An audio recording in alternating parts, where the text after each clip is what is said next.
Hello neighbors, it's Brad here at eTrailer, and today we're taking a look at the Roadmaster base plate on a 2017 Jeep Wrangler Unlimited.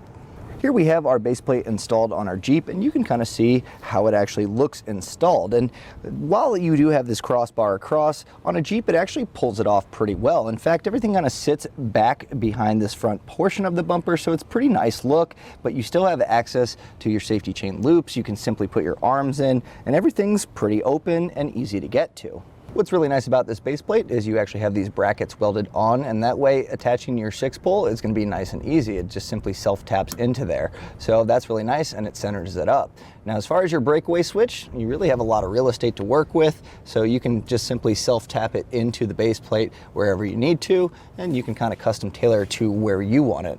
Now when it comes time to actually flat tow your vehicle, it's going to be pretty easy with the removable arms. We'll just simply slide those in, put our pin and clip in place, and you're ready to go. It's kind of nice because the way this tab is molded in, you have a hole here. You can actually put a padlock to lock these in place so they don't disappear.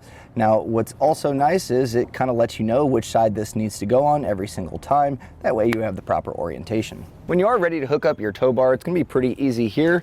Simply going to drop this down, and then we're just going to slide these in place,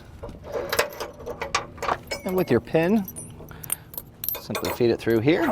It's kind of nice too that you can see they actually have this clip here on a wire, so you're not going to lose it. It's going to slide in just one way, and once that's clipped in, you have this side attached. You can go ahead and do the other.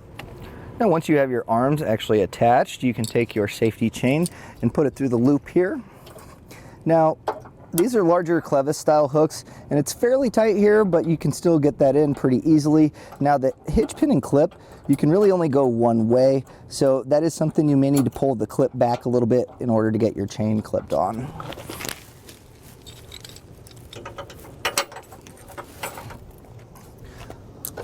Once that's attached, you can then take your umbilical here, get this plugged in, and then finally we're going to take our breakaway switch and hook this up to the RV.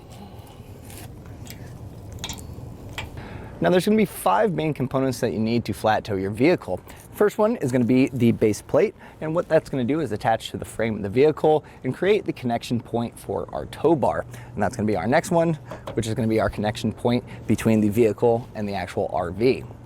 Now moving along, we're also going to have our safety chain loops here, and that's going to keep the vehicle attached to the tow bar and RV in case of an accidental disconnect, and that way you don't have a vehicle just rolling down the highway. Going along with that, you also need your supplemental braking system, which is required in a lot of states. And you're going to have a breakaway switch here, and that's going to bring the vehicle to a stop in case of an accidental disconnect. And you also have your diode wiring. And what that's going to do is transmit the turn signals, brake lights, and running lights from your RV to your towed vehicle. So that's going to allow people behind you to know when you're signaling, braking, or just driving at nighttime. They're going to see that vehicle. Now there may be a 6th component, and that in this case is going to be a high-low adapter. And the reason being is you want the height of your RV to your tow vehicle to be within a window of less than 3 inches. And the way to determine that is you're going to measure the center of the hitch pin hole to the ground, and then the center of the hole here on our base plate to the ground, and take those, subtract it, and if you are greater than 3 inches, you're going to want to pick up the high-low adapter that brings it under that 3-inch threshold.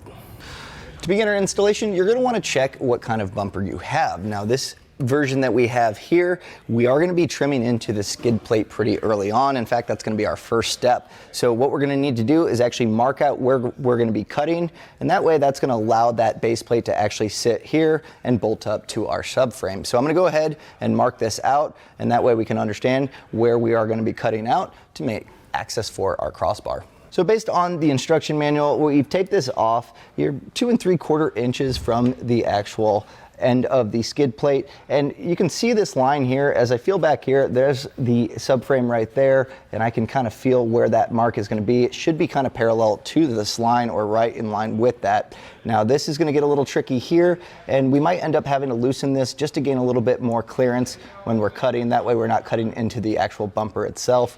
But I'm going to go ahead and just kind of make my main cuts here and kind of work along. I'm going to be using an angle grinder. You can use whatever cutting device you have. This is pretty thick. I highly recommend safety glasses and maybe ear protection as well while doing this. With a little patience, we'll get some nice clean cuts there.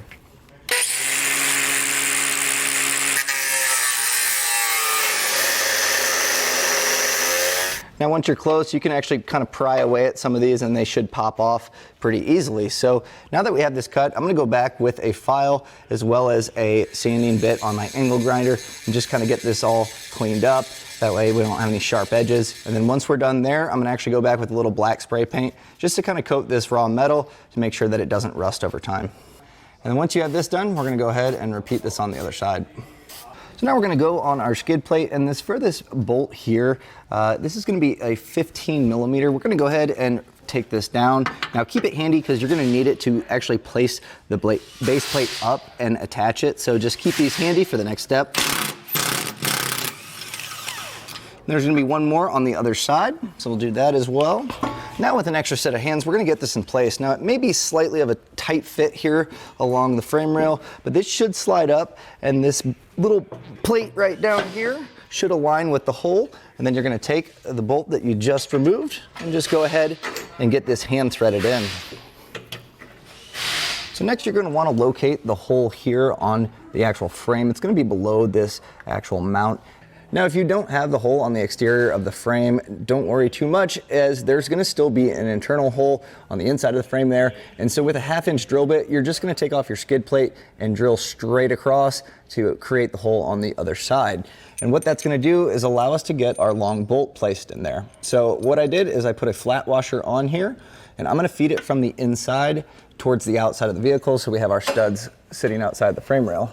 So you're gonna wanna grab your sides specific plate here, and this is gonna actually slide onto here, but you wanna make sure that you can see that it's curved. This top portion here should be further out, and the reason being is we're gonna be using our spacer block here that we have. So we can actually go ahead, take your spacer block, put that over the bolt, and then we're gonna just put this on here, and then we're gonna follow that up. We're gonna put another flat washer followed by a lock washer. And then we're just gonna take the nut and just hand tighten that on there. Now at this point, you can go ahead and repeat the process on the other side. So now at this portion, we're gonna take our nut plate here, and this is gonna go in the frame rail. And you're gonna be aligning not only the base plate, but also the bracket.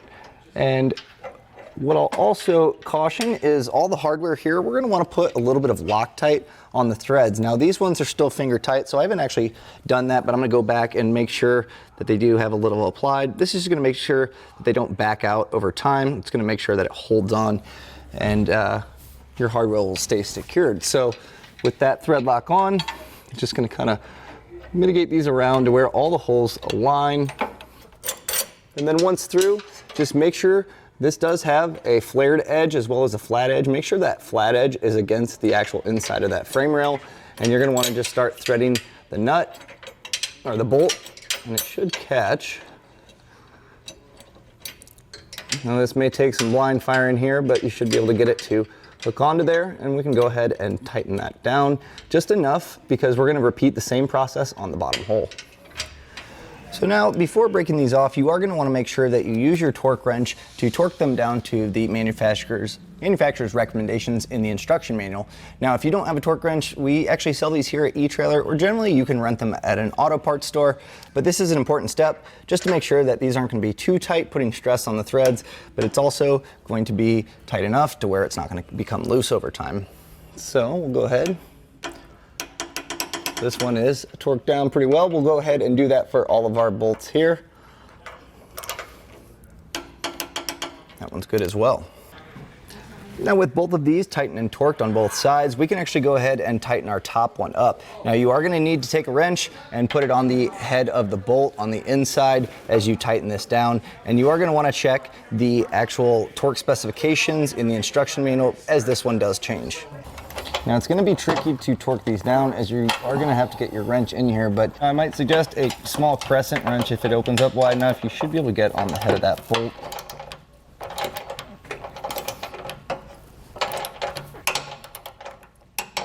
So now with everything all tightened and torqued, the only thing left to do is tighten down our bottom ones here. So we'll go ahead and get those zipped back in.